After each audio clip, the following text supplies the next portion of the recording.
고려사의 외교문서에 기록된 왕경, 동경, 하포의 위치를 알려드리겠습니다. 고려사 충렬왕 28년 1302년 원 황제에게 요양행성과 정동행성의 병합을 반대하는 표문을 올리다 내용을 요약하면 요양행성에서 정동행성과 요양행성을 합하여 하나의 성으로 할 것이며 관할을 동경으로 옮길 것을 청하자 충렬왕이 표문을 올려 말하기를 요양과 정동 두 행성을 합하여 한 개의 성으로 하고 시소를 동경에 두면 동경에서 고려의 왕경까지는 1500열이나 되며 왕경에서 하포까지는 1400열이나 됩니다. 만약 하포바다 바깥에서 갑자기 사소한 경계거리라도 일어나게 되면 보고하러 왕래하는 거리가 천리라 하여도 오히려 멀 텐데 하물며 삼천리 바깥은 어떻겠습니까? 이것은 명분을 구하는 자에게는 혹 편할 수 있어도 조정을 유익하게 하는 좋은 방안은 아닙니다. 라는 기록을 구글 지도에서 지명과 위치의 거리를 확인하면 고려사와 일치하고 고려 수도가 베이징이고 고려 동경이 요양 정동행성이 하포에 있었고 일본 정벌군의 출정 위치인 하포 위치를 알 수 있습니다. 한반도에서는 개경에서 동경 경주, 하포까지 거리가 천리 안되고 뱃사공과 선원이 중국 땅 사람으로 되어 있으므로 상식적으로 교과서 개경, 동경, 하포가 가짜임을 알 수 있습니다. 고려사 관련 원문을 읽어드리겠습니다. 충렬왕 28년 12월 원 황제에게 요양행성과 정동행성의 병합을 반대하는 표문을 올리다. 1302년 이해의 요양행성이 황제에게 아뢰기를 정동행성과 요양행성을 합하여 하나의 성으로 할 것이며 관할을 동경으로 옮길 것을 청합니다. 라고 하였다. 왕이 표문을 올려 말하기를 말을 비록 교묘하게 꾸민다고 하여도 황제께서 들으시면 반드시 명백해질 것이지만 일이 만약 도리에 크게 어긋나면 어찌 풍문이라 하여도 두렵지 않겠습니까? 이에 감히 소리 높여 애처롭게 하소연하니 삼가 용납해 주시기 바랍니다.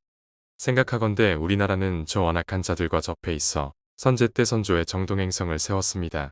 무의를 떨치면서 바다를 건너 일본을 정벌할 때에는 새로운 관리를 첨설하였으나 문덕을 닦는 평화 시기에는 바로 예전의 제도와 같게 하였으니 제도가 상황을 상세하게 참작하여 만들어졌으므로 이치에 맞아서 오랫동안 안정을 누려왔습니다.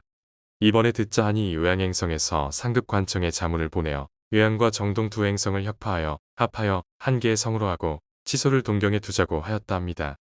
신이 생각해보건대 동경에서 고려의 왕경까지는 1500열이나 되며 왕경에서 하포까지는 1400열이나 됩니다.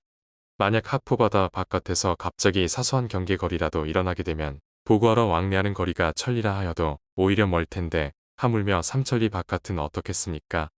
이것은 명분을 구하는 자에게는 혹 편할 수 있어도 조정을 유익하게 하는 좋은 방안은 아닙니다. 어찌 간사한 사람의 가벼운 의론을 따라서 선대 황제의 훌륭한 계획을 어길 수 있겠습니까? 그러나 스스로 생각하건대 우리나라가 덕이 부족하여객다랭덕 요임금의 인과 같은 깊은 은혜를 입지 못할까 두렵습니다. 그러므로 들은 발을 황급히 아뢰오니 다만 새처럼 날아오르지 못함을 한스러워할 뿐입니다. 엎드려 바라건대 폐하께서는 태양과 같은 명철함으로 먼 땅의 어려운 상황을 헤아리셔서 이전의 제도를 준수하시고 편벽한 말을 용납하지 마십시오.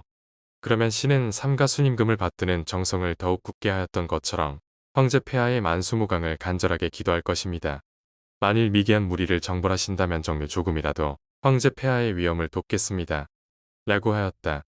외교문서, 문서식, 표, 발신국, 고려, 발신주체, 국왕, 수신국, 원, 수신주체, 황제, 왕이 일본 정벌과 관련해 7개 요구 조건을 제시하고 황제의 허락을 받다. 1280년 8월 26일 을미원 황제를 아련하니 황제가 왕을 위하여 잔치를 열고 수행한 신하들도 잔치에 참석하도록 명령하였다. 이보다 앞서 왕이 박의를 시켜서 상주하기를 일본 정벌 동정에 이른 신이 입주하여 직접 명령을 받겠습니다. 라고 하여 황제가 허락하였다. 근도 홍차구 법문호가 모두 앞서 명령을 받았는데 홍차구가 말하기를 만약 신이 일본을 정벌하지 못하면 무슨 면목으로 폐하를 다시 뵙겠습니까? 라 하였다. 이에 약속하기를 홍차구와 흔도는 몽골 고려 한족 복려한 군사 4만 명을 거느리고 하포에서 출발하고 법문호는 만군 10만 명을 거느리고 강남을 출발하여 함께 일본 일기도에서 양군이 모두 모여 곧바로 일본을 공격한다면 반드시 격파할 수 있을 것입니다. 라고 하였다. 왕은 7개 항목을 요청하였다. 1. 탐나를 지키고 있는 우리나라 군대를 일본 원정군 동정군에 보충할 것.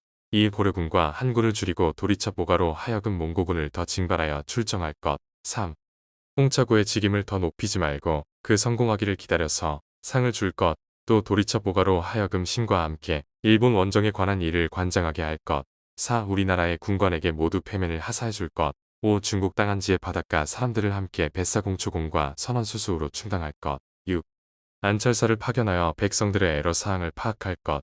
7. 신이 직접 학포에 가서 군사와 말을 검열하여 보낼 것이었다. 황제가 말하기를 건의한 것들을 모두 받아들이겠다. 라고 하였다. 외교문서, 문서식, 주, 발신국, 고려, 발신주체, 국왕, 수신국, 원, 수신주체, 황제. 관련 동영상 20개 이상 만들어 놓았습니다. 다른 의견 있으시면 의견 주시기 바랍니다.